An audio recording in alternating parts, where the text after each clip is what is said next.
Hello friends, इस video में हम इलेक्ट्रिक करंट से रिलेटेड 5 इंटरेस्टिंग फैक्ट डिस्कस करने जा रहे हैं। ये वीडियो आपके लिए काफ़ी हेल्पफुल होने वाला है, तो पूरा वीडियो काफ़ी ध्यान से देखिएगा, आपको बहुत कुछ सीखने को मिलेगा। चलिए शुरू करते हैं। पहला फैक्ट है 3 पिन प्लग में तीसरे पिन का क्या काम होता है।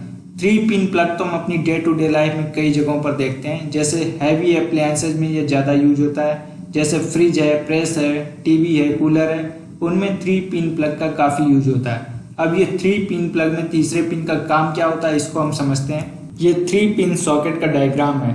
इसमें जो राइट हैंड साइड का सॉकेट है वो लाइव वायर का सॉकेट होता है, और जो लेफ्ट हैंड साइड का सॉकेट है वो न्यूट्रल वायर का सॉकेट है, और ये थर्ड सॉकेट होता है वो अर्थ वायर का सॉकेट होता है। ये अर्थ वायर का एक्चुअल में काम क्या होता है, ये सेफ्टी पर्पज के लिए यूज होता है। जैसे कि हमारे हैवी अप्लायंसेज होते हैं, जैसे फ्रिज है, प्रेस है, इनमें जो बाहर की मेटल बॉडी होती है वो ये अर्थ वायर वाले पिन से डायरेक्ट कनेक्ट होती है। यानी कि अगर मेटल बॉडी पर कोई चार्ज एक्यूमुलेट होता है किसी कारण से, तो वो हमें इंजरी ना पहुंचा के वो डायरेक्ट इस थर्ड पिन के जरिए वो अर्थ में पहुंच जाता है चार्ज, तो हमारा एप्लायंस भी सेफ रहता है, और हम अगर उसे टच करते हैं तो हम भी सेफ रहते हैं। तो ये थर्ड पिन अर्थ वायर से कनेक्ट होने के कारण ये सेफ्टी पर्पज में काफ़ी रोल प्ले करता है। अब चलते हैं सेकेंड इंटरेस्टिंग फैक्ट की तरफ। 3 पिन प्लग में तीसरा पिन इतना लंबा और मोटा क्यों होता है। ये 3 पिन प्लग तो हम कई बार देख चुके हैं, जिसमें 2 पिन तो नॉर्मल साइज के होते हैं, जो थर्ड पिन होता है वो लंबा भी होता है और दोनों पिन के कंपैरिजन में काफ़ी मोटा भी होता है। इसके पीछे का रीज़न क्या है? इसके पीछे का रीज़न हम इस प्रकार से समझ सकते हैं, क्योंकि ये थर्ड पिन जो है वो हमारे सेफ्टी पर्पज के लिए यूज हो रहा है। तो सेफ्टी वही पिन दे सकता है जो सबसे पहले अर्थ वायर के कांटेक्ट में जाए और सबसे बाद में अर्थ वायर को छोड़े। लंबा होने के कारण ये सबसे पहले अर्थ वायर के कांटेक्ट में जा रहा है, यानी कि अगर हमारे एप्लायंस में पहले से ही अगर कोई चार्ज है तो ये अर्थ वायर से डायरेक्ट उस चार्ज को अर्थ में भेज देगा, और लंबा होने के कारण ये सबसे बाद में कांटेक्ट को छोड़ रहा है, अर्थ वायर के कांटेक्ट को छोड़ रहा है। यानी कि अगर हमारे एप्लायंस पर किसी कारण से कोई चार्ज है तो ये सबसे बाद में कांटेक्ट छोड़ने के कारण सारा चार्ज अर्थ में सप्लाई करके ही कांटेक्ट छोड़ेगा। तो ये पहला पॉइंट हो गया कि ये लंबा क्यों होता है। और दूसरा ये भी हम समझ सकते हैं कि हमारे घरों में जो सॉकेट होते हैं उनमें सेफ्टी शटर लगे होते हैं, कि कोई बच्चा, छोटा बच्चा उनके अंदर उंगली ना डाल दे। उस शटर को खोलने के लिए ये थर्ड पिन यूज होता है, यानी कि ये पहले जाता है तो वो शटर खुलते हैं, तब वो 2 पिन बाद में जाते हैं। तो ये शटर खोलने के लिए भी यूजफुल है। और थर्ड पॉइंट जो है कि ये मोटा क्यों होता है। मोटा होने के पीछे का रीज़न ये है कि अगर कोई कंडक्टर का एरिया ज़्यादा होता है तो उसका रेजिस्टेंस कम होता है, और जिसमें रेजिस्टेंस कम होता है तो वही पाथ करंट फॉलो करना ज़्यादा पसंद करता है जिस पाथ में रेजिस्टेंस कम होता है। अगर हमारे एप्लायंस पर कोई चार्ज है तो वो चार्ज हमारी बॉडी पर जाने से पहले कम रेजिस्टेंस का पाथ, यानी कि ये मोटे पिन का पाथ फॉलो करके अर्थ में डायरेक्ट चला जाएगा और हमारी बॉडी पर नहीं जाएगा, तो हमारी बॉडी सेफ महसूस करेगी ये थर्ड पिन के मोटे होने के कारण। अब हम बात करते हैं तीसरे इंटरेस्टिंग फैक्ट की। तीसरा फैक्ट क्या है? It would take about 3 hours for an electron to travel through 1 meter of wire। यानी कि अगर हमारा कोई वायर में करंट फ्लो हो रहा है, नॉर्मल डीसी करंट फ्लो हो रहा है, तो हम लोग क्या समझते हैं, एकदम स्विच खोला एकदम लाइट जल गई, तो यानी इलेक्ट्रॉन एकदम लाइट की स्पीड से चल रहे होंगे।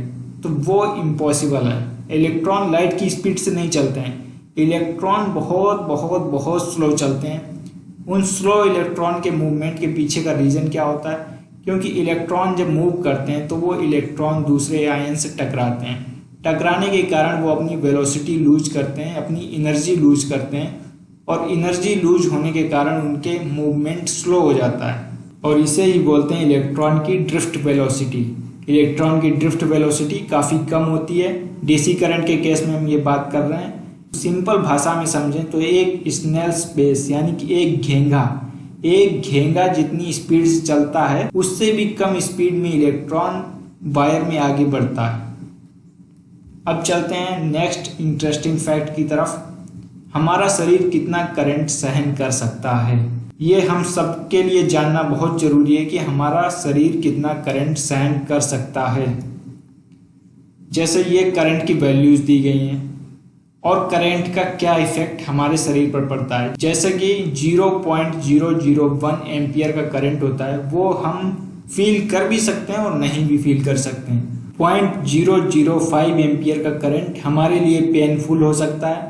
0.01 एम्पियर का करंट होता है वो इनवॉलेंट्री मसल्स कॉन्ट्रैक्शन कर सकता है, यानी कि हमारी मसल्स पर उसका बहुत बड़ा इफेक्ट पड़ सकता है। और जो 0.015 एम्पियर का करंट होता है वो मसल्स कंट्रोल भी हमारा लूज करवा सकता है, यानी कि हमारा मसल्स पर कंट्रोल नहीं रहेगा अगर इतना करंट हमारी बॉडी से पास होता है। अब आता है 0.07 एम्पियर का करंट। ये करंट अगर हमारे हार्ट से पास होता है तो ये एक सीरियस डिसरप्शन भी कर सकता है। अगर ये करंट 1 सेकेंड से ज़्यादा पास होता है तो ये जानलेवा भी हो सकता है, यानी कि 0.07 एम्पियर काफ़ी डेंजरस अमाउंट ऑफ करंट है, ये जानलेवा भी हो सकता है। अब बात करते हैं नेक्स्ट इंटरेस्टिंग फैक्ट की। बल्ब 1 सेकेंड में कितनी बार जलता बुझता है। ये चीज़ सुनने में काफ़ी अटपटी लगेगी क्योंकि सभी लोग कहेंगे हम तो बल्ब रोज़ देखते हैं, बल्ब को हमने कभी जलते बुझते नहीं देखा है 1 सेकेंड में। तो इसके पीछे का रीज़न क्या है, तो इसको हम पॉइंट वाइज समझते हैं। पहले हम बात करते हैं अल्टरनेटिंग करंट की। अल्टरनेटिंग करंट एक फ्लक्चुएटिंग करंट होता है जो अपनी पॉजिटिव और निगेटिव पीक के बीच में फ्लक्चुएट करता रहता है। अगर मान लीजिए अल्टरनेटिंग करंट की फ्रीक्वेंसी की वैल्यू है 50 हर्ट्ज, 50 हर्ट्ज वैल्यू होगी तो इसका मतलब क्या है कि उसका जो वोल्टेज है वो 50 टाइम्स अल्टर करेगा पॉजिटिव और निगेटिव पीक के बीच में 1 सेकेंड में। तो इसका मतलब क्या है, जो जीरो मार्क है तो उसको एक साइकिल में 2 बार क्रॉस कर रहा है। तो 50 टाइम्स अगर अल्टर कर रहा है पीक तो यानी कि 1 सेकेंड में वह 100 टाइम्स जीरो मार्क को क्रॉस कर रहा है। तो 100 टाइम्स जीरो मार्क को क्रॉस करने का मतलब क्या है कि वोल्टेज की वैल्यू 100 टाइम्स जीरो हो रही है 1 सेकेंड में। तो इस केस में हम कह सकते हैं हमारा बल्ब 100 टाइम्स जलता बुझता है 1 सेकेंड में। क्योंकि ये इनकैंडिसेंट बल्ब होता है, ये हीट प्रोड्यूस करने के कारण हमें जलता हुआ दिखाई पड़ता है, तो इसलिए हमें इसका फ्लक्चुएशन ईजिली महसूस नहीं होता है क्योंकि हीट फ्लिकर नहीं करती इतनी ईजिली। आई थिंक ये चीज़ें आपको इंटरेस्टिंग लगी होंगी और काफ़ी कुछ सीखने को भी मिला होगा। फाइनली थैंक यू इतना ध्यान से सुनने के लिए।